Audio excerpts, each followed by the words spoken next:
That's the beauty of life, though, man. You gotta try some new things. Start a new intro with just you singing like that. Trying all sorts of new things here at the Untranslatable world podcast. has to offer. So this is what happens after you go on a long road trip and enjoy too much unhealthy food and drink. I guess that's so funny. That's actually probably what was singing in my head as I jogged inside my home when I got here, to the bathroom, and I sat down, and then I was like, "Oh my god, I made it!" And then in my head, it was just like exciting and new, very freeing, very freeing. All right, let's do this. You ready? Sure. Let's do it. We're recording. All right, it's here we go. Time. Talking about superheroes today should be a good one. Not gonna lie though, Jared, I do feel a bit like a poser because I think the new Marvel movie came out, didn't it? With Falcon and I forget who but anyways, I'm not on Disney Plus, so I'm out of the superhero loop in that regard. What movie came out? Falcon and the... I know there's something about a Snyder cut. And the Winter Soldier, that's what it is. Falcon and the Winter Soldier. Hello and welcome to the Untranslatable podcast. We are here today recording episode 288, getting up there, and we are doing an episode today all about superheroes. And I'm just wondering, why are superheroes so popular in America? Are superheroes just an American thing, or do we see some superheroes in some other countries? So we're going to talk about maybe some reasons why superheroes might be so popular in America, and also some superheroes in some other countries. I also do have a list here of some ways some other countries have modified or changed American superheroes to fit their audience as well. So we'll be talking about all those things today. So if you are a comic book nerd, a superhero fan, or you're just curious about why we might do things in the U.S., why we do them, this episode is for you. So without further ado, I'm very happy that my co-host is back in the same state as me, and it's good to see him again. So without further ado, my partner in crime and my good buddy Jared. What's going on, Jared? Hello. That is true. I'm back in the we don't have a name for this. After the Harry Potter studio, no studio really is as good after that one. But I am back in Michigan. It is good back to be here. Dude, I'm so sick of cars. I'm sick of the drive home is way less enjoyable than the drive there. That's something I certainly noticed.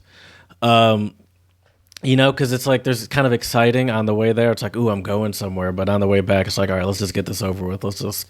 It was just it was fine. It was just not as chill and calm and like, ooh, this is fun. I could keep going for hours. It's like, no, let's just go ahead and get this over with. Right. Well, it's because that chill and calm place is your place that you're trying to get to. That's true. That's true. what I think changes it for sure. Mm-hmm.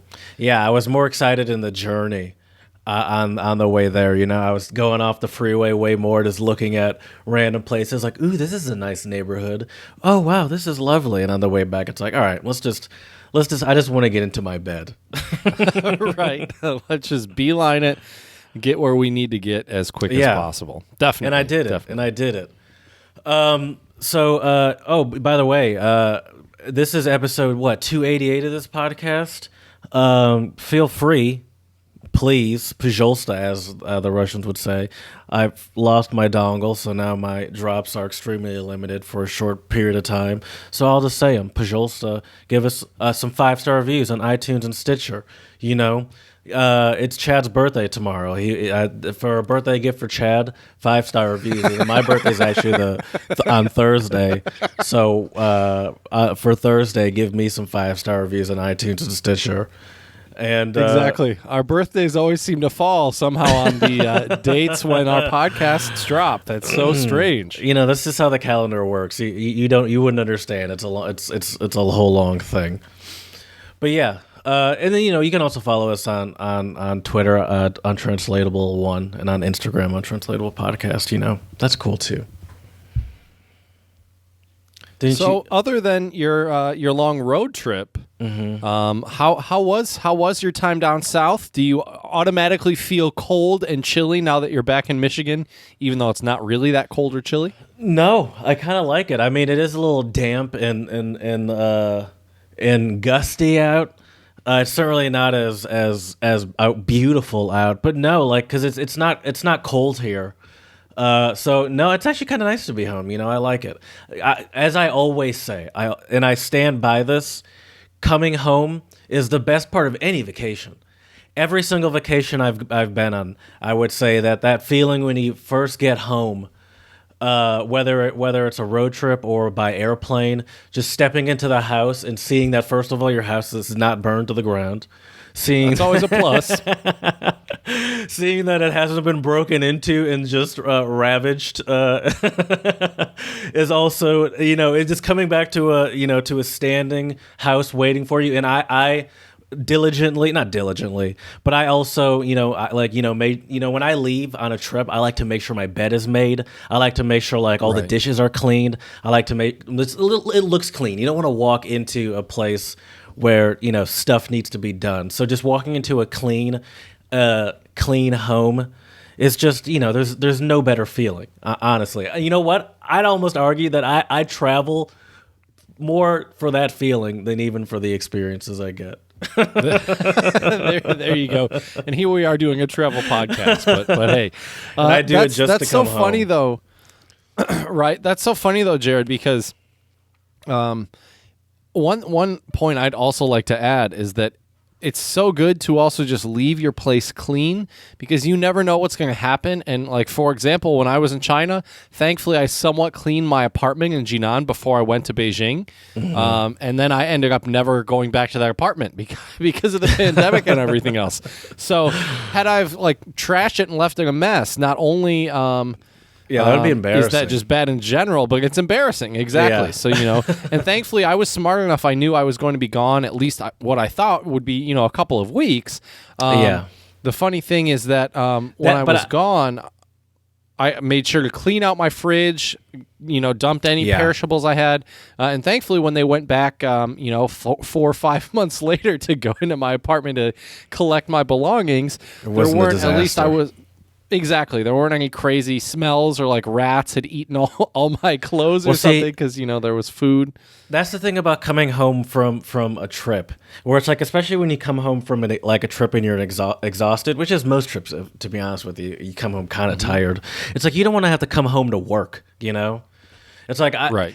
I came home and after I got home for like an hour and a half, I just lied in bed, like partially asleep, partially awake, and it was so nice to just like fold the corner of my sheets like over and slide in and just lie there.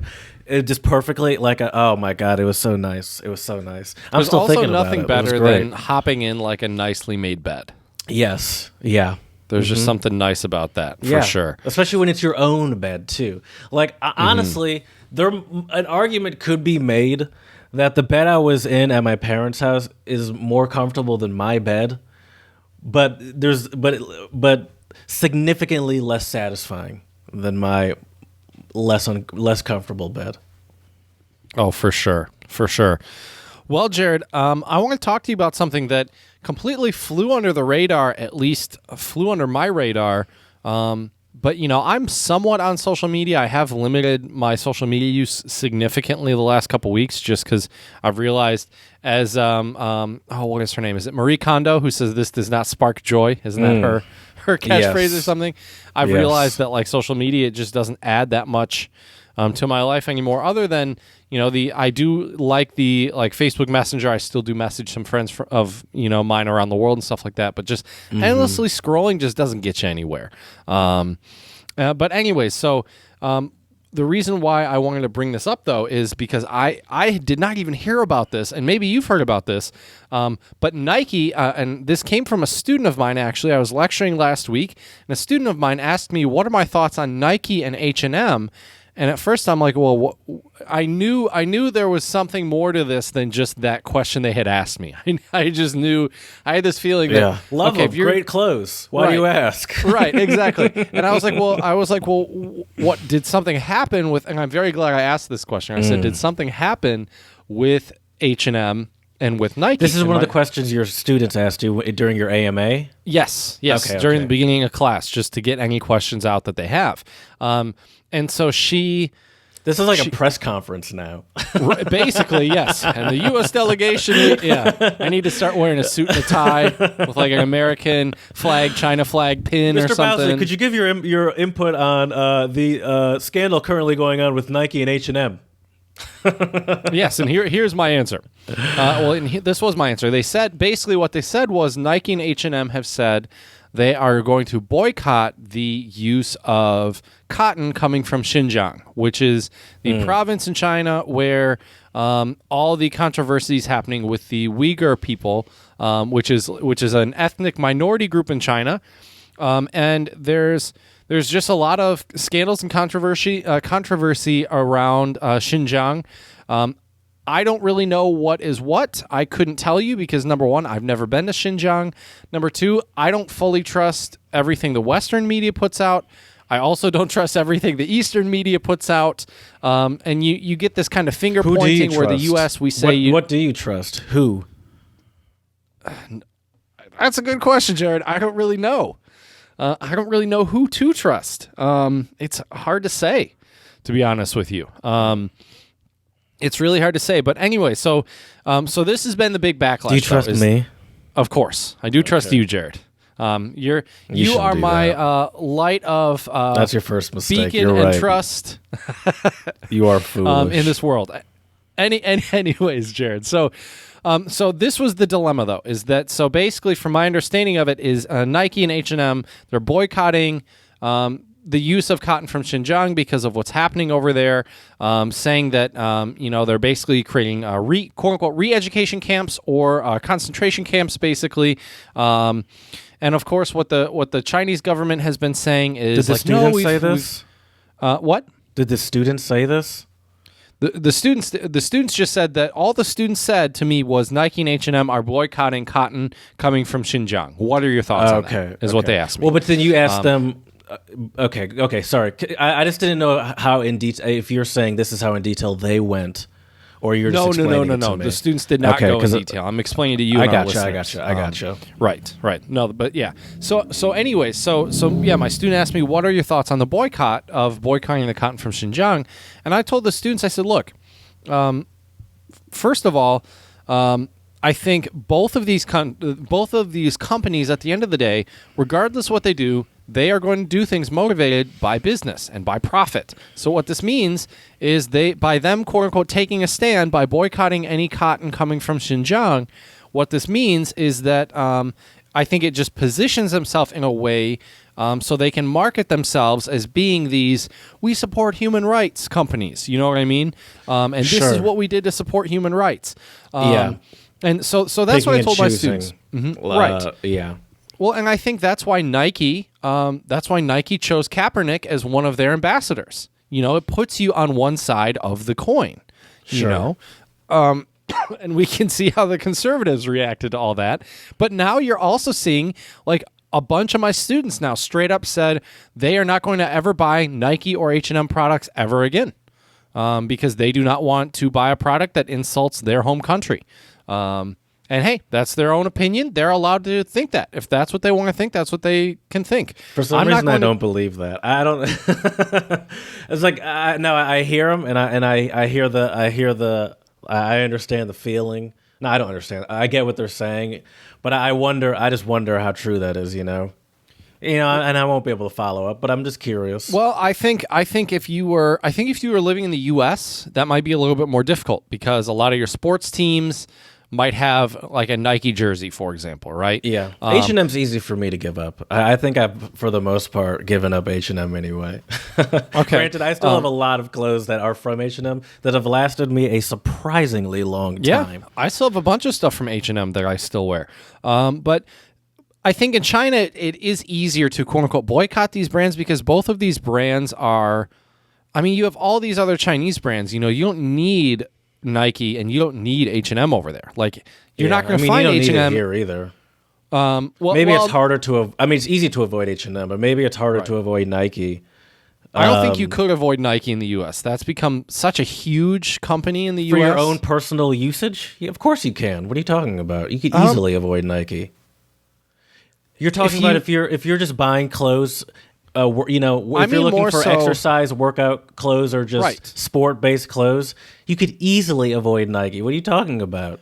I think you can to some degree, but think about it, Jared. High school sports. If you're one of these very extreme we'll never wear this brand for whatever reason, and I think these are the types of reasons that get people so angry that they would never want to, wear like Nike stuff. So, for example, your high school soccer team, they probably were sponsored by, or you guys wore Adidas or Nike or something. So what? Are you just going to say, sorry, coach, I'm not going to put on this jersey? Well, see, that's where I would question their commitment to it. But also, they don't own that jersey. Right. They didn't buy it. That's true. I do know some NBA players used to, like Steph Curry, I think he used to roll down his socks so you couldn't see the Nike swoosh on his socks, for example. Funny little protest like that. Why would he do that? Because he's an Under Armour guy. And Nike actually... Under Armour sponsors the team's jerseys or whatever?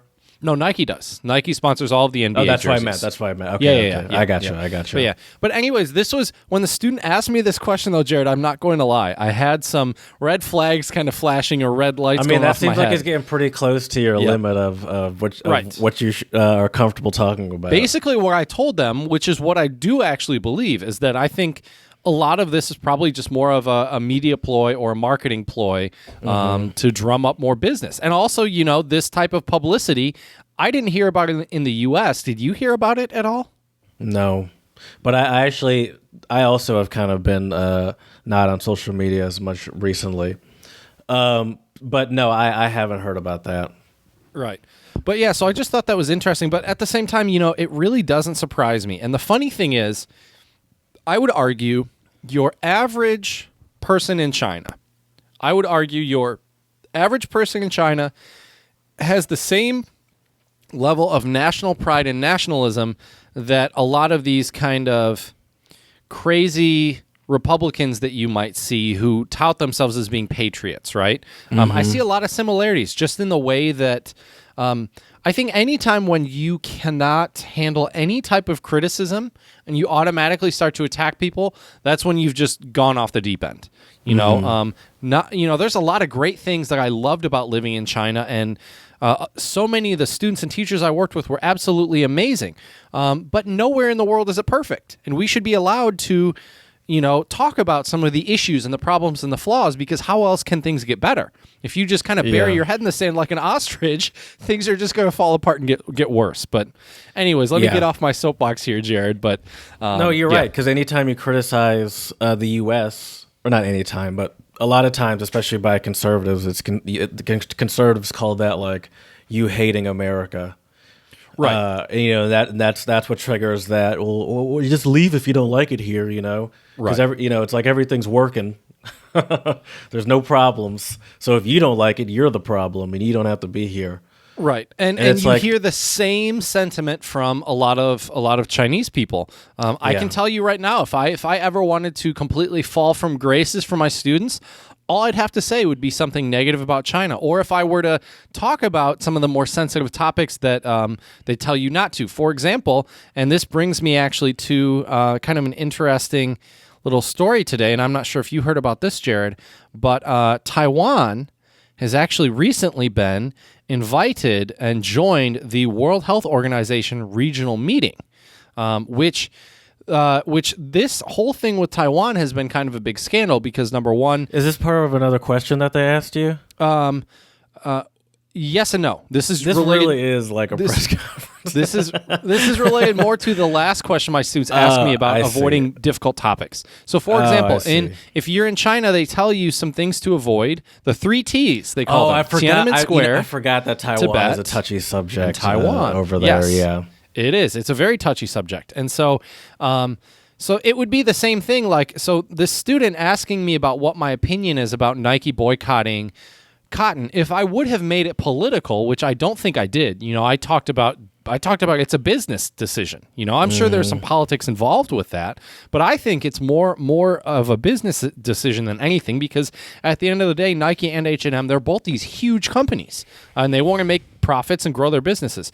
But anyways, it would be the same thing, Jared. If a student asked me, do you recognize Taiwan as a country? That can be a loaded grenade of a question in China, because traditionally and historically, Taiwan has always been a part of China. However, Taiwan has an actual democratic government, and China does not. That's where your press secretary steps in and says, that's not a fair question. Moving on. Right, exactly. I need to have you join my live lectures at night. Yeah, and just say, sorry, we're going to need to move on to the next question. That question please. will be redacted from the exactly from the record. That is an unfair question. Moving on.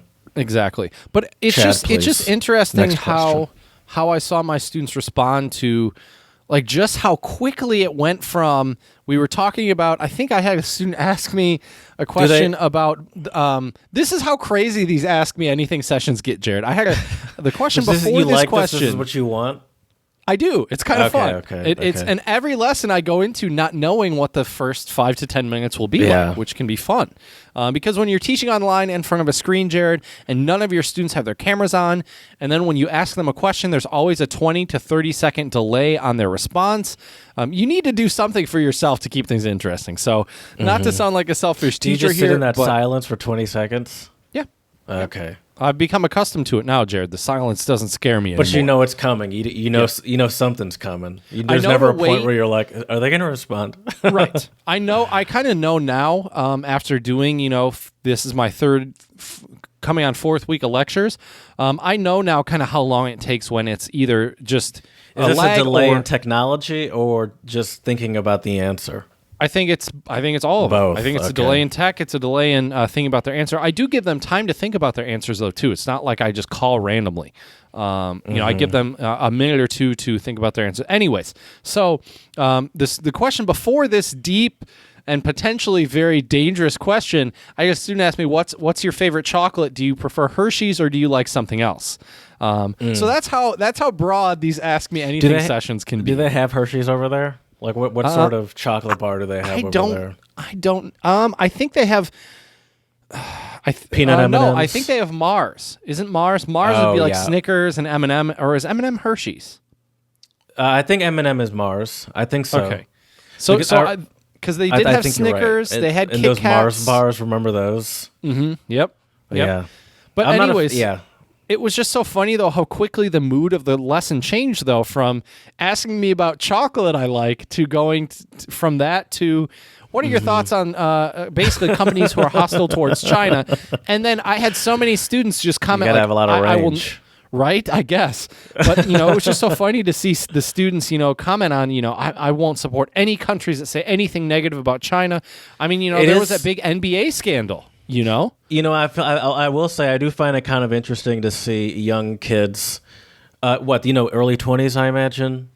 18, late 19, teens. A lot of them, yeah. It is kind of surprising to see young kids that, nationalistic, But that's how from they're such grown a young up. age. I mean, they are...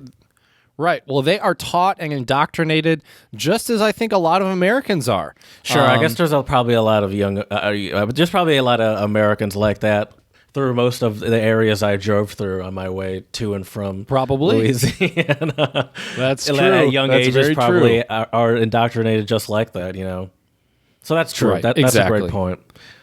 Exactly. But yeah, it was fun, though, I always just like to see the questions. I did have a really interesting question. I didn't really have a good answer nor good advice. I had a student ask me... Do you get asked if you're single, by the way? Still? No, not anymore. But I've also told my students, like my students ask me. Well, I have the same students from last semester. Oh, right. They've already got the answer. Well, what is it? So what they are know. We need an update, Right. Well, I did have a student actually ask me during one of the AMAs, is it hard to date and meet people in America because of the virus? And I was like, well, Probably yeah. not. I was like, that's a very for you it is. For people, I would well, say yeah, if you don't I'm care. not using dating apps. Yeah, but I'm Right, saying if there are you don't people care- that don't. Right. Well, yeah, if you don't care, it's fine. If you're on dating apps, depending on your skill with dating apps, maybe it's also Yeah. fine. But yeah. So it is interesting though. Just the questions they ask, I'm always surprised. I will say I do love the language-based questions they ask. I have a few students who are just learning German for shits and giggles, for a lack of a better term. Really? And so they ask me German questions. Yeah, they ask me, do you have any books you would recommend How do you for someone who's conjugate? learning German on their own? They haven't asked me grammar questions yet, but I did used to have a student who would ask me. It was crazy. This is how dedicated students in China are, Jared, and I think this is why I firmly believe China is going to be, if they aren't even already, the most powerful country in the world. Because How dare I had you. a student.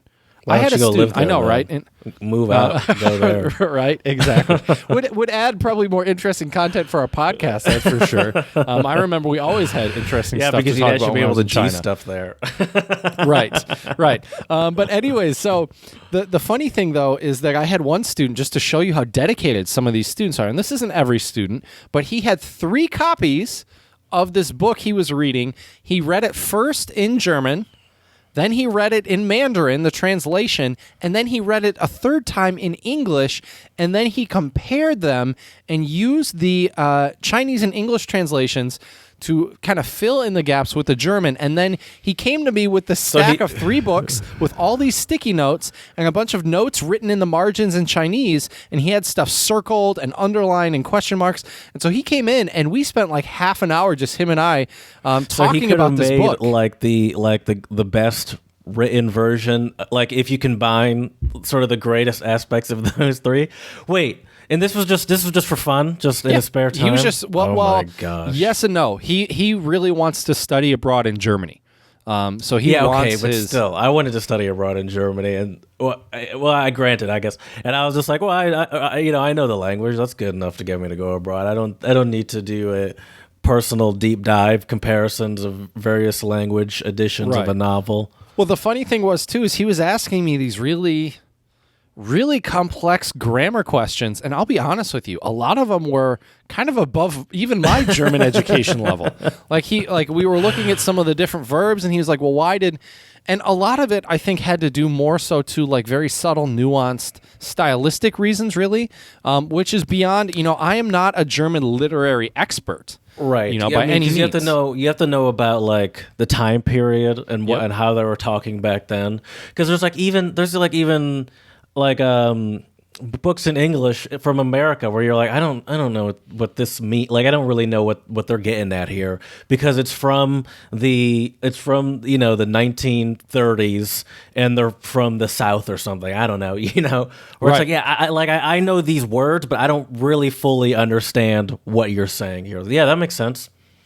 Exactly. And yeah, you're not you know how to speak German and teach it, but you're not an expert at the German grammar. I would imagine. Well, I think if I would have actually pursued a PhD, that's when like some of those more nitty gritty questions, you What you do you might do have with that more knowledge, experience. though? You teach it or you I research guess. it. And Yeah, you that's publish true. on it. That's that's That's the whole true. point of it. But yeah. Anyways, though, it was just interesting to see some of the questions my students had. This was also really fascinating to me, Jared. I asked my students last week what I could do to improve the lectures for my students. Just because I was curious, what do you like? What do you not like? All my students wanted me to keep doing the Ask Me Anything. So I'm going to course. continue doing that. But some students wanted me to try to play some games. And I was thinking about it, and obviously if we were in person, that would be, as we say, easy peasy, lemon squeezy. But right now with it being totally virtual, it's kind of difficult. Uh-huh. There are a couple online games I know of, but also it's tricky when you have, I have 40 students in one section, I have 60 in another, and I have 80 in another. So a lot of games, it will take so long just to play the game that I don't know if it's really worth it. I'm surprised that makes sense. I mean, it does seem difficult, even like an online game. Maybe you could do some sort of like survey based game, where you ask like quiz questions, and the people that get like the most amount of 30 survey questions right get some sort of recognition or something like that. Mm-hmm. That's a good idea. And so you could see, you'd be like, you ask the question, and then maybe through, there's some technology where through your phone you can answer a survey, and then it'll have like the 4 options. But that does seem like if you want it to be something that's relevant to your, I don't know, making it seems like a lot of work. So you'd have to find one that's already made or something. So There's you could definitely do that. a trick to it for sure. But I could definitely understand the struggle with that. I'm actually kind of surprised that they asked for games. From what I remember from your teaching when you were there, it didn't seem like they were. It didn't seem like games were a common teaching technique that they used. True. That you used. I think some of that boils down to more traditional methods of teaching, right? More just lecture based. I will say though, when I was there, I did play a ton of games with my students. Oh, you did. Yeah. Oh, yeah. Yeah. I played all sorts of games with my students. I feel like I didn't play a ton of games in my education life. Did you play a ton of games? Not a ton, but I just really enjoy them. I think it's fun. Sure, of course. I'll be honest. It's a way. It's a way to, as a teacher, it's a way to also just kind of sit back and watch your students use the language. Which, like for language teaching, I can see how games can be really useful. If you're having your students produce language, talk to each other, write, read, all those skills that they need to use anyways, why not try to make it fun? That's just my philosophy with it. But yeah. Anyways, though, I'm curious to see what questions I'll have in store for me this week. Could you do also? You could also do like a like when you do the quiz. You could maybe also potentially do it where you have like somehow like teams. Could you do like breakouts rooms? Is it possible? No. Okay. So they have to be. Unfortunately, the Zoom. I'm not using the US Zoom. I'm using it's called VooV, which I tried using Zoom. And there were just so many issues with it. Students had connection issues. It became too much of a hassle. I gotcha. All right. So, well, yeah. So yeah. But breakout rooms would be great, though. I always enjoy the AMAs too. So I'm glad you like them, and I'm glad they like them because this is turning into the Chad press conference, and I like it. You have to. Although I do try to keep it light. Right, I do try to keep it pretty light. Although they have asked me questions about Biden. I had a student ask me, this was a really funny question, actually. I had a student ask me if I thought it was morally right to give people a stimulus, because they had heard that the U.S. is giving people stimulus checks. Stimmies. My garage band froze up on me for a second. Oh, this is going to be a nightmare. All right, keep going. Sorry. So they asked about the. You had a student that asked about the stimmy checks. The morality of stimmy checks. Exactly. Yes. And I said I don't see anything wrong with it. I do worry though. Who is going to end up paying for all this at the end of the day? Yeah, but I'll say this: I think I'm no economist. Checks are more moral than what initially happened, where trillions of dollars were like dumped into the stock market or whatever to artificially bump it up. Yeah, that was did. BS for sure. I think that is way less moral than a stimulus check given to people with kids and lower incomes. That's maybe what I would say. Well, the other thing is too I mean if.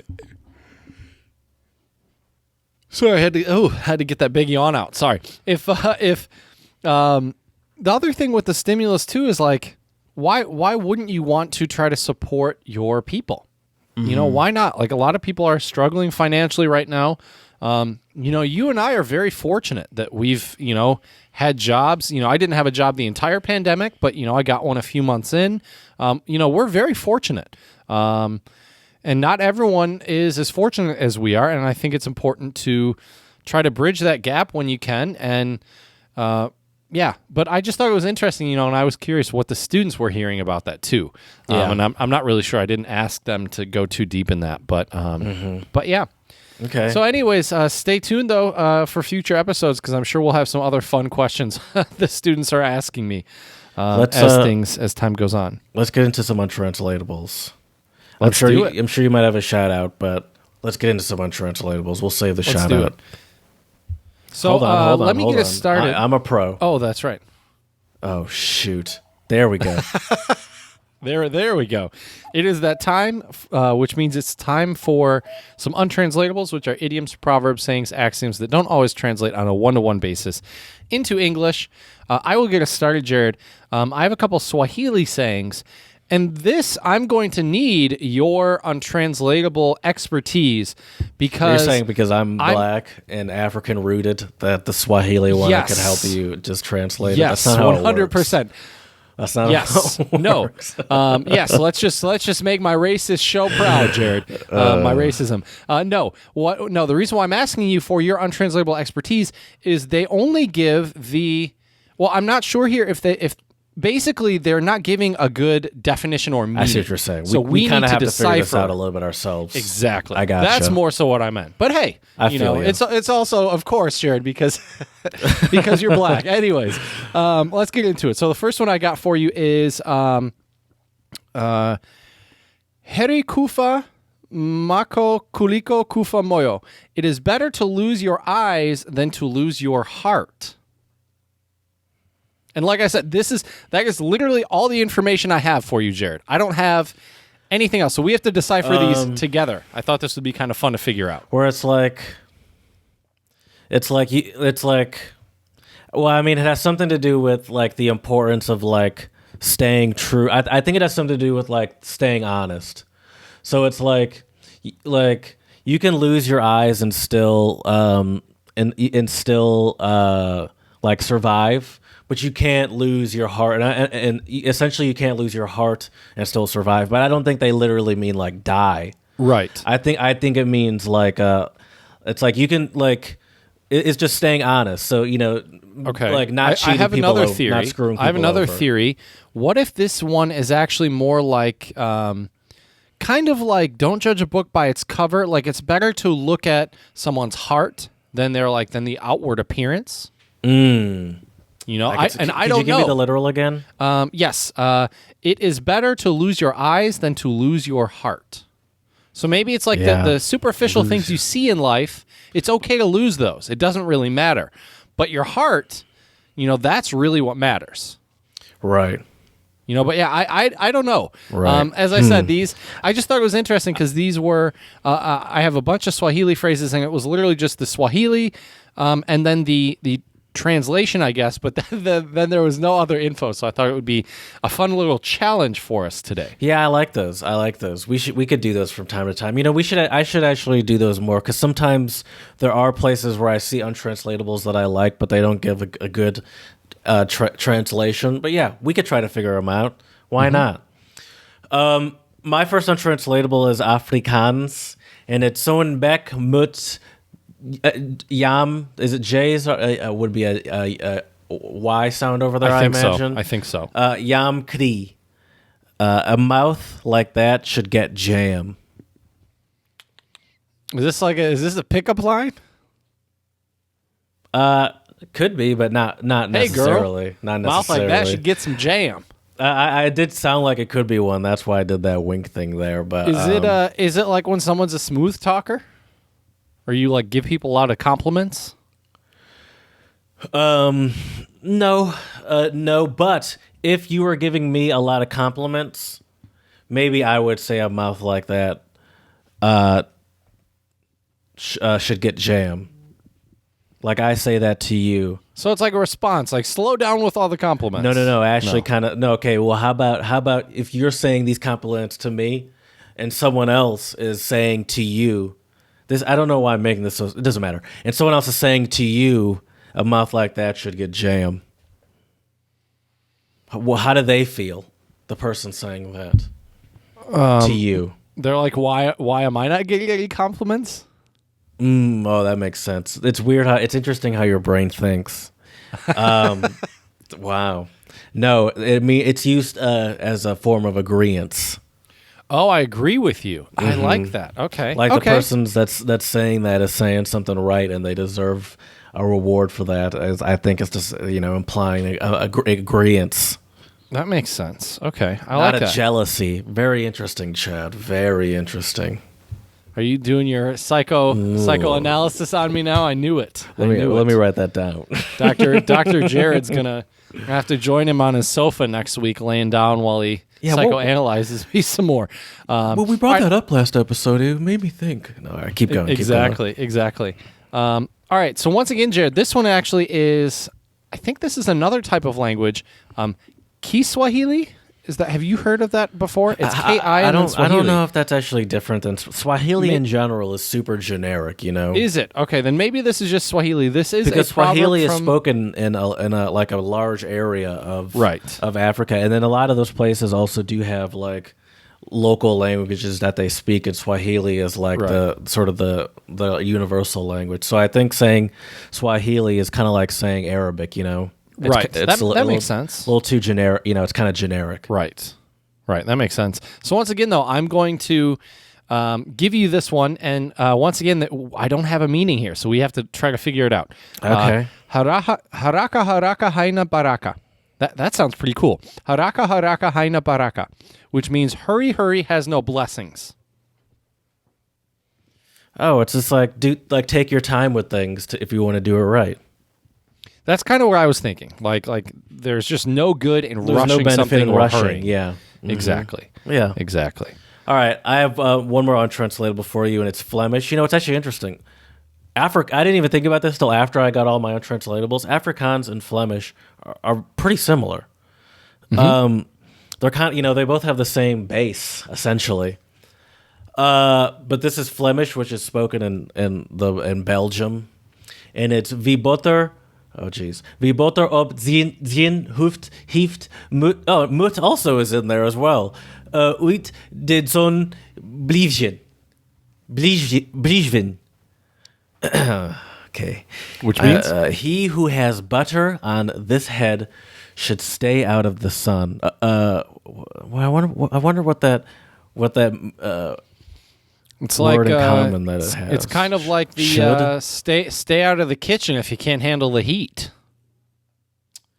Close, but think of more of something related to houses, maybe.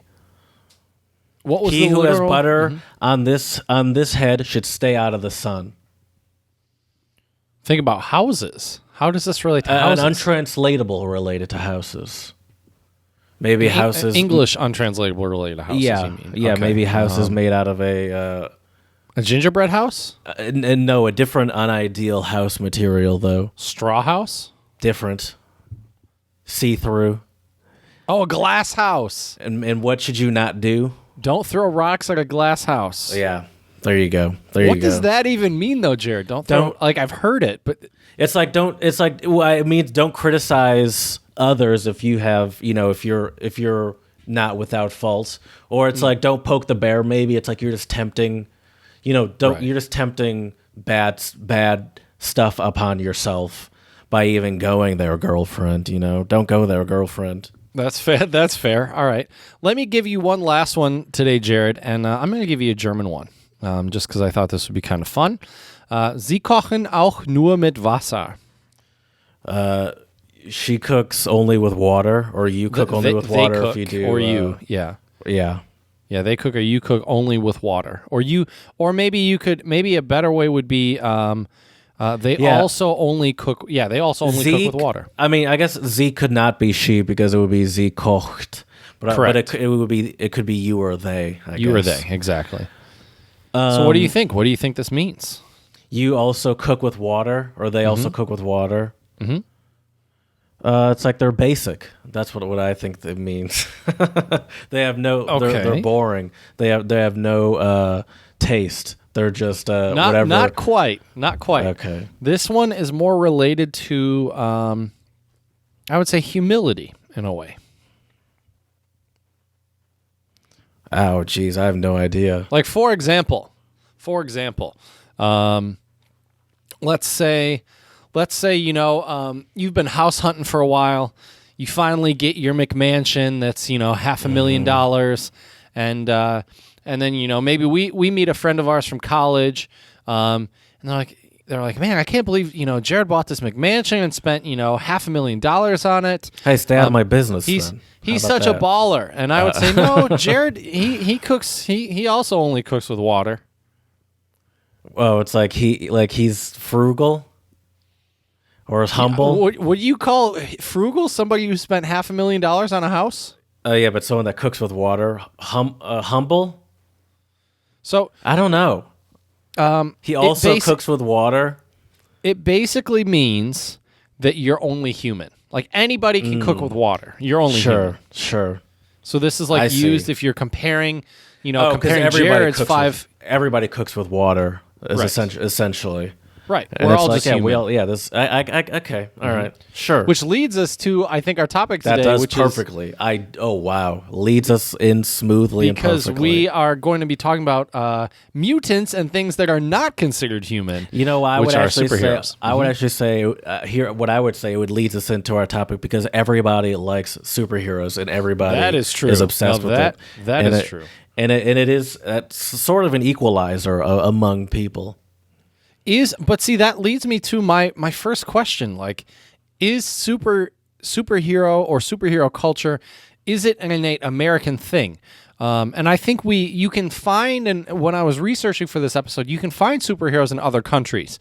But really, it seems like I think originally, mass-produced. Yeah, exactly. It just seems like all the popular ones that we know, the DC, Marvel, that's all from American comics for sure.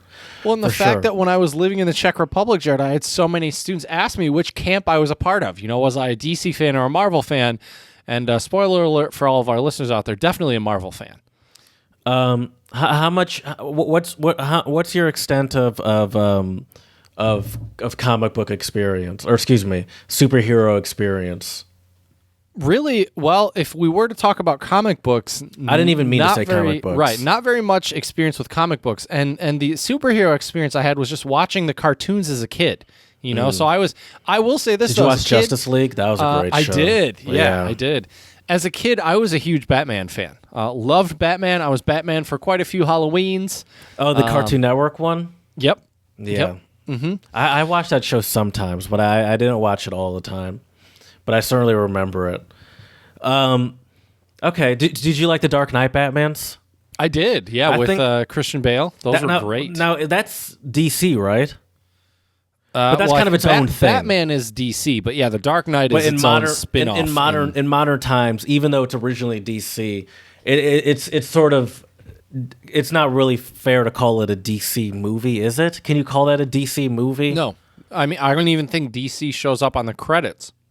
Okay. For Dark Knight at all. So DC doesn't even own Batman anymore, essentially. I have no idea. Okay. I have no idea. But this leads us though, Jared, to the question, why do we love superheroes so much? Mm-hmm. I know why.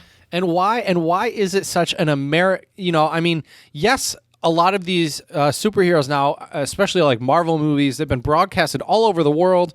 I have students in China all the time who ask me, do I like Captain America better or do I like the Black Panther? Who do I like better? Black Panther, by the way. But anyways, so I don't know. Why is it though, Jared? What are your thoughts? I'll give you a theory and let me know what you think. Our society, here in the U.S. specifically, loves the idea of a vigilante. I have a couple ideas, so let me here's the first one. Our society loves the idea of a vigilante. And you know why? Because we have guns here.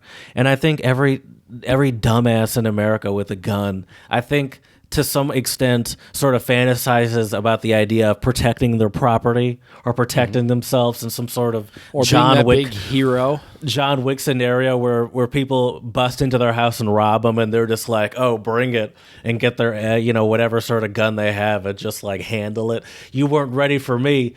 And I told you, like, I've seen like signs, especially around where you live, by the way. The only reason I say this is because I think actually the sign I'm thinking of I saw on the way to your house, but where it's like, but I've seen them all over the place, like these like sort of come and take it signs, or these sort of like I dare you to like I'm packing and try me kind of signs. I just think there is this sort of fetishization of taking situations into your own hand, Right. Yeah. Yeah. I think the other thing too is that with American superheroes, there's always this idea of there's always this some type of like tragedy that happens that kind of turns them into a superhero and validates their right to do whatever it is that they're doing now. Right. Where I think probably a lot of Americans, I mean, no one's life is perfect. So I think there's a lot of this idea of kind of thinking of yourself as the superhero. Now, I think culture has changed a little bit because we've also seen the rise in the anti-hero with characters like Deadpool, which basically or an the anti-hero or the Joker, exactly. An anti-hero is basically someone who is popular as a quote-unquote superhero, but they don't do the normal trope of a hero. Yeah, exactly. Yeah, they might swear. They might have a drug habit. They're like, I'm going to save the day, but I'm also going to like steal the stuff. Yep, exactly. Yeah, they're not doing it just like purely for justice or good. Right. Yeah, it's so interesting. It's so funny. But it's what blows my mind though, Jared, is that like all my travels in different countries, I've heard of like folk tales and stories and things like this, but I've never really seen superheroes like I have on the level that we have in the U.S. Like just like movies. But then again, we are a capitalist country. We love producing as much crap as possible so people can consume it like crazy. That's true, but the reason it's gotten so big is because it's spread to other countries, True. Now it is certainly a global phenomenon. Like Robert Downey Jr. is super popular all over the world. I think mostly because of Marvel movies, and it's certainly I think it's one of our. I just say like I don't like it's I say it's one of probably like America's bigger exports essentially. Oh, for sure. Like I don't even want to say it's just an American thing anymore because that's like saying. Fords are just an American thing, where it's like they're certainly very American, very iconic in America. Just the idea of like an F-150, but they're like huge, all around the world, and so and now it's one of more of like, oh, that's one of our greatest American products, but it's everywhere. You can get a Ford in any country, essentially in the world, True, and so. Same with superheroes. You can watch them in almost any country, I feel like. And so I think I would categorize it as just one of America's greatest exports at this point. I like that. I really like that. That's good. Here's another theory I have. I think that it's similar to this idea of like protecting ourselves and taking matters into our own hands, but on a bigger scale. And I think that it's in a response to global crises, because a lot of these famous superhero movies our characters are old. Like Marvel movies aren't where these things started, like in the early 2000s. And so, like Captain America, like his story is that World War II was close. The Germans were about to win, and so the Americans got all experimental with what they're doing and jacked up this guy with a whole bunch of chemicals and like threw him into war, as like some sort of superhuman being, right? And even sort of the same thing with Thor. He's like protecting his planet. And he's like a like that's sort of his job, is like a protector of his world. Right. What's Black funny Panther's about the same thing. Like he's like he's essentially like a political like president, but also he's like, yeah, well, if we have to go into war, I'm the main person that needs to go do this. That's my job as like the president of this country. Can you imagine nowadays if that's how it worked? Seeing Joe Biden drive a tank or something. Imagine seeing Trump in the Black Panther suit. Or in the Captain America suit. Oh, jeez.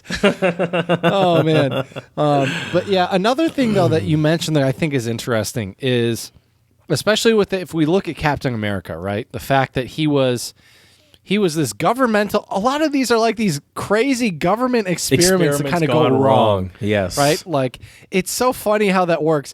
I wonder if like Stan Lee and some of these original, creators of some of these comics, if this was a way where they could kind of protest their fears of some of the things that government does that might not be so moral. Well, While I think doing that's it under the radar. I think that's also part of the idea of response to world crises, because this is, I mean, that is around the time of, like, Vietnam. That was a popular topic, was just some of the or even World War II. Right. With just the, or World War I for that matter, just like the chemicals that were used on people, and some of the long term effects, or the morality of using certain chemicals, and it's like, oh, but these chemicals, killed most people. Because I think a lot of these things do also acknowledge that, like some of these where it's like, I'm trying to think of one, but I certainly know this exists, where it's like, someone goes into some sort of radioactive situation that kills most people, but this one person manages to come out of it. But they're like, oh, maybe like Dr. Manhattan, the guy that's like the giant blue orb guy, but it's like Right. he comes out like a god-like character somehow. So, like, I think that is also sort of a feature of this stuff, where it's like, yeah, we're like, you thought you were doing something to us that was evil, but look how it backfired on you. I think there is a lot of, like, backfiring of these sort of experiments. And it is to say, like, we do all these experiments on humans through war, essentially, where it's like, throw this chemical at someone, or this sort of, bomb, and we don't really know what's going to happen in the long term. So I think that there is definitely some of that in there. Can I give you another example of sort of this response to world crises that I think about? This is a little, this is a little more common, but I also thought about X-Men. I think X-Men is the perfect example of, like, this idea of quote unquote mutants. Right. And it's like, we're finding these people that society has shunned away, but we know you are special, and that you have a place in society, and that we can actually use you for good. And even though, you feel like a weirdo and you try your hardest to just blend into society, what we teach you how to do is to harness and embrace who you really are, and then you realize that you're actually stronger and more powerful than everyone else. Right. I was a big fan of X-Men as a kid. I think, was X-Men a cartoon on Cartoon Network? Yeah. Okay, because I feel like it was. I enjoyed watching that one too. I feel like I like Nightcrawler. Because I remember he could teleport. That was always cool to me. I think you know which X-Men I liked. What, Cyclops with the glasses? Wolverine. Oh, Wolverine, of course. I was always a Wolverine Of course. guy. I don't know how I didn't think of that. Oh, I remember the cartoon now, because they were like in high school, weren't they? I think so, yeah. Yes. I remember that cartoon. And so I think that is a more universal, not, or like, I mean, war is a constant in this world too, but I think that the idea of X-Men is it's more of like a universal message to like everyone can sort of relate to, that feeling of like, I don't feel like I fit in. It's like, oh, but maybe I have this special set of skills that just need to be harnessed properly, and really I could be better than everyone because I actually know how to embrace who I really am, or whatever. Right. Now, I will say this though. I think if you look back in history and literature, you have superhero-esque figures, right? Like Beowulf in Shakespeare, Odysseus. Beowulf. Beowulf was like he was like a warrior and kind of a hero. Didn't he save the? It's been a while since I've read Beowulf. Didn't he end up saving I don't think I've whole? ever read Beowulf. I like the word Beowulf. It's fun to say. Let's see here. Beowulf departs after a sorrowful goodbye, blah, blah, blah. Yeah, I thought he returned and he saved the day, I thought. But I could be wrong about that. But anyways, my whole point here, though, with this point, Jared, is that in the U.S., I think what we've done is we've just taken the idea. I think the idea of superheroes has always been around, like especially if you look at mythology. We've just taken it to another level and packaged it and distributed it. I can't talk today in a way. Distributed it, yeah. Thank you. Distributed it. that is appealing to most, average people. Just the amount of people who love watching superhero movies. Yeah. And they've it's like they've written the formula. They know how to write a good feel-good movie that might have a cliffhanger that will, keep you waiting anxiously until the sequel comes out.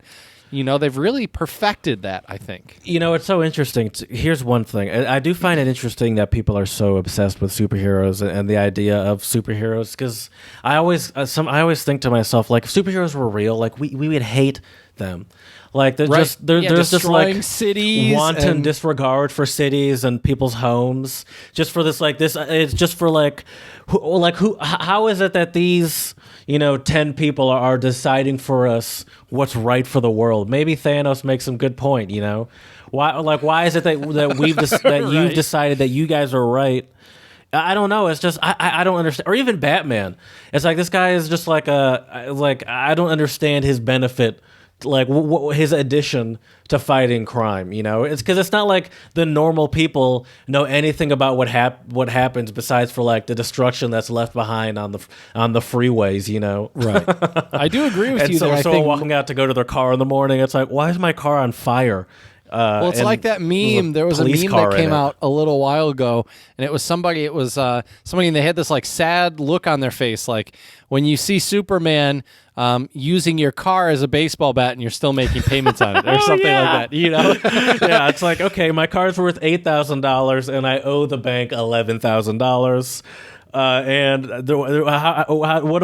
What do I tell my insurance? That'll get me out of this. Is that considered an act of God? Like, what? Yeah. Oh, man. Thor did it. That seems like it should be an act of God. Right. No kidding. Jared, I will say this, though. Even though I think we have gotten superhero movies and all that stuff down to a science in the U.S., I do want to talk about some superheroes in some other countries, because, as I mentioned at the top of the show, I had really thought, and this is probably me just being biased as an American, growing up in America and everything else, but, I thought about it and I was like, I could not think of any superheroes that originated in other countries. What I mean by that, there have to be some, because anime is popular there. Well, right, and I'm actually wearing my Dragon Ball Z T-shirt today as well. So, do they count as superheroes though? I think. I feel like that's the thing. It's hard to say though. How do you? Nothing's as big as Marvel, and it's like. And Dragon Ball Z was obviously a huge show when we were kids, but it's just like, does that count as something as on the same level? I would argue that Dragon Ball Z, they are superheroes portrayed in an anime package. But are they? That makes sense. But they're also, what are they saving? Like, is there a clear side? Is there? I've never seen I've never seen enough to actually know the plot. But is there like a clear side that's the good and bad side, and like in a nutshell, obvious side to root for? Well, so in a nutshell, the quote unquote good side would be planet Earth. Because we are humans. Whereas the bad side would be the Saiyans come in. Which are aliens, come in to destroy the planet. And Goku... Saiyans come in? The Saiyans, yep. Vegeta, Raditz, I think, makes an appearance. I forget the other Isn't guy's Super name. Saiyan, isn't that cool? When you go Super Saiyan? Yeah, that's you. But they're the bad guys. The Super Saiyans are the bad guys. That is a thing right there, though, Jared. The fact that Super Saiyan is a phrase, I think, does kind of maybe toss Super them in the Saiyans superhero. are what the bad guys turn into? No. Generally, it's the good guys. Oh, but you said the Saiyans were the bad guys. Goku is the first. Well, so now we're getting completely off topic here. Forget it. Well, no, just real quick. So Goku he was born a Saiyan, but his ship landed on planet Earth. So he's the quote unquote Superman in this story to fight against the bad guys. Okay. So anyways, I'll say this: like, this show looks so cool. Like, I'm so mad I didn't get into it. Just like visually, I love how it looks. You should go back and watch it. Is there a way to watch it? I'm sure there's some. I only have Netflix. I don't know of any streaming services. I know it's not on Netflix. Do you have watch a DVD box set? I don't. I thought about getting one actually after I bought my PlayStation 4. I thought about getting one. But anyways, let's talk about some superheroes from other countries. And I guess Goku, I would argue, is definitely a superhero that comes from anime, without a doubt. Was there a movie here, like a movie theater movie? I think there was. At least back when we were in high school or maybe even college, I think there was a Dragon Ball Z college is too late, I think. It's kind of made a resurgence. I think what Did it you is, watch Jared, the movie? I didn't know. Okay, because I have to imagine it sucked. I'm not going to lie. Well, so the issue with Dragon Ball Z is there have been so many different universes and continuations of the story. It's kind of like the anime version of Fast and Furious, where you're just kind of like, all right, like you're really just going to continue making. Yeah. Exactly. All right, but let me get to some of these superheroes. Soon in Fast and Furious, they're going to just be fighting in spaceships. Yeah. Oh, yeah. It's like, wait, weren't they? Well, what's going to happen, Jared, is it's going to go from cars to planes to spaceships. Probably is what's going to happen. Maybe boats too. They'll have a boat. They've had some boat stuff going on already. Okay. Of course they have. All right, Jared, let's go through this list, though. All right, the first one on my list here, this is from Mike.com, like Mike, like a microphone.com. India, Mr. India. Born from a classic Hindi movie, Mr. India is one of India's many superheroes. His alter ego is a music teacher with a passion for benevolence and taking care of children. Somewhere in his middle age, thanks to the help of a very special watch, this normal guy turns into the hero. By the way, that's a similar story to Batman. I mean, he's not really known as a nice person, but he is like on the low, very benevolent, even though people don't outwardly know it. Right. Mr. India saves his country from corrupt bureaucrats. I love that. I love that. Saves his country from corrupt bureaucrats, heartless businessmen, and menacing Magambo? What are Magambo? That's kind of Batman too, actually. Because I feel like a lot of the Batman people are like... Am I going crazy with this? Yeah, like at least in the Dark Knight, like it's a lot of villains working with the mob, right? Like it's like Joker, like his part of, like there's a lot of government corruption that like both like the Commissioner and Batman are trying to work against too. Right. That's true. I think the big difference here, though, is that it seems like Mr. India is your quote-unquote normal guy, whereas obviously Bruce Wayne comes from a rich, wealthy, influential, and powerful family. But he's a normal guy in the sense that he has no powers. Right. That's true. Right. Other than his sheer will and pocketbook, Jared. Yeah.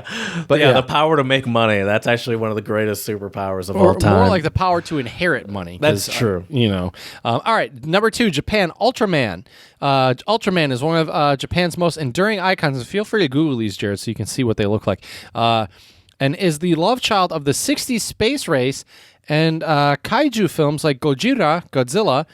In this story, the Science Special Search Party is designed to help the country achieve technological advancement while also dealing with unknown extraterrestrials, right? Or like a villain in a Power Ranger You're right. show. It does look more like a villain in a Power Ranger. And not even just, one by what they're wearing, but also even like the aesthetic of some of the like still shots from shows. It looks very Power Ranger-y. It does. But but it seems like, so both of these though were from the 60s. 60s or 70s, Mr. India and Ultraman. And what did it say that they were trying to fight against, or what the... So Ultraman, it's about extraterrestrials and being attacked by giants and having to rely on intelligence to win. Now, which makes sense if you think about Japan. Yeah. I've never heard of the extraterrestrial part. No, the giants fighting, because Japan's a small country. Sure. So you have to use your intellect, because there are other countries that might have more firepower, but you have to use your intellect to win. Is that what Godzilla was about? Was it using intellect to beat Godzilla? I don't know. I never saw Godzilla. I saw them when I was a kid. Is Godzilla? It's a Japanese movie, right? Yes. Okay. Originally, and then a bunch of other remakes were made by other countries. Okay. Exactly. Canada, Captain Canuck. That's not real. I mean, it's real, but I don't even think Canadians are like, we're big Captain Canuck heads. You don't think so? I can't believe that. No. Captain Canuck is a man of... That sounds like a cartoon from like the 80s or something. Right. Let's see. I'm curious. Let me see. Let's Google. Oh, he looks like Captain America, just Canadian. That doesn't surprise me. Is Captain Canuck popular? Let's see.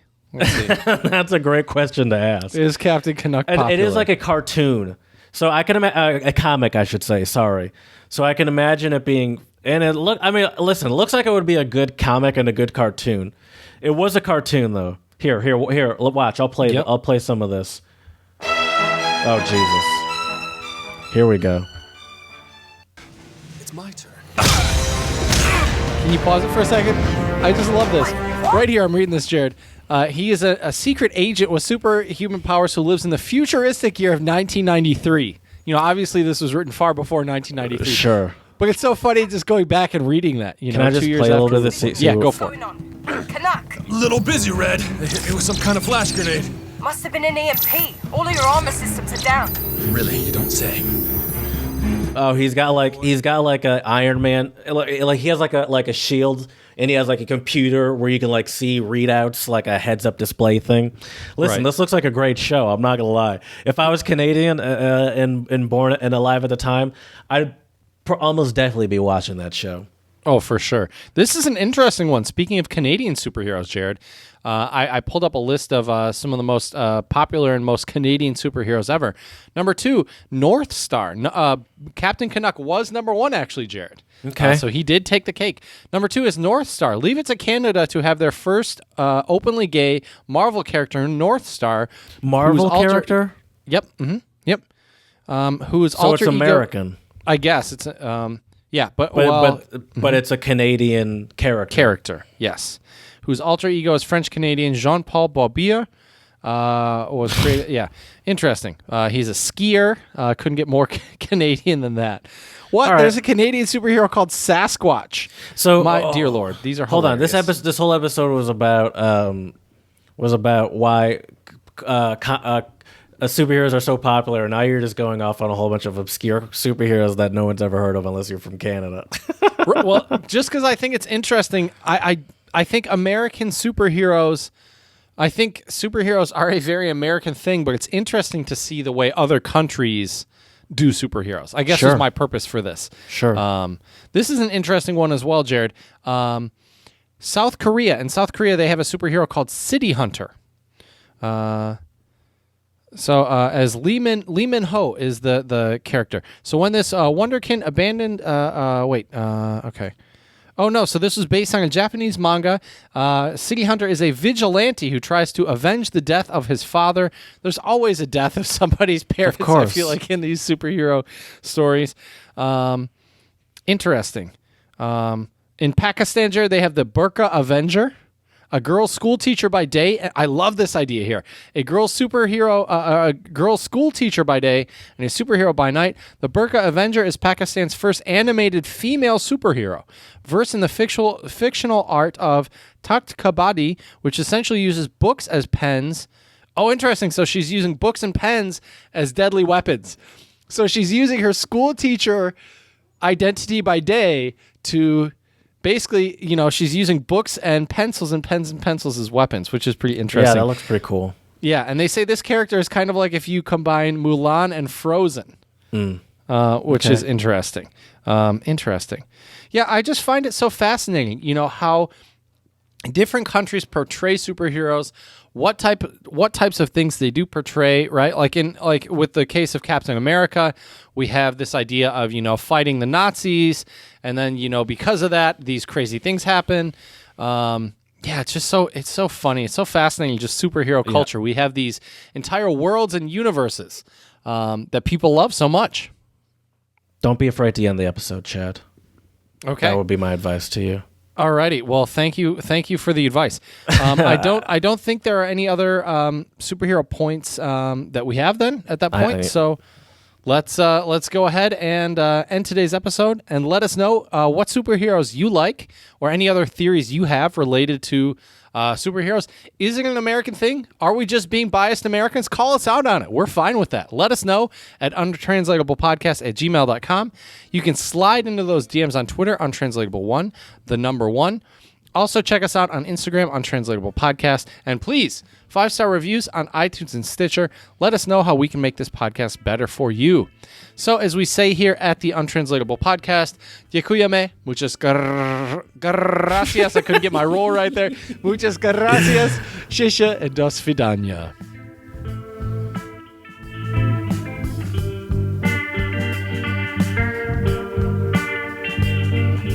Good old superheroes. Yeah, dude. It is interesting, though, too. I guess one thing I didn't mention was that you have, like, Thor, which kind of is, like, more of a North. Like, it's interesting how the different countries and backgrounds are kind of portrayed through the Marvel universe, right? I mean, you have Africa represented obviously by Black Panther. You have Captain America. Well, Batman is Marvel, but I think Batman kind of represents like New York or the big city, city life. It's kind of interesting, all those different facets. I always associate Batman with Chicago, only because I think what was it? The first, I think Batman Begins and Dark Knight. They filmed. There's a lot of it in Chicago, and just because I'm kind of familiar with what Chicago looks like, I always think of. But it really is just essentially a grimy big city, which could easily be Chicago or New York City. Or Detroit, if we're being honest. No, I think there needs to be more going on in the city than it is like big city vibes. I don't think Detroit gives you big city vibes. That's me personally. Well, that's because everybody lives in Metro Detroit. That's why. Exactly. Yeah, no, maybe they need a Batman that's based in Farmington Hills or something. Right. Farmington Hills, man. Stopping people from busting in the cars parked on the street or whatever. Suburb Man? That could be the superhero. Yeah, tune into Suburb Man every Monday at 1 p.m. Eastern time. How much of the Marvel movies have you seen? Are you up to date with the Avenger stuff? Nowhere near. Yeah, up to date. Me neither. I have no interest in it, to be honest with you. Yeah, I've lost a lot of interest. Yeah, well, see, I like some of them, but yeah, there's just so many of the movies. I don't know. And honestly, if I'm going to watch a movie, I'd rather watch like a documentary or a comedy. Sure. But that's just me. Yeah. To each their own.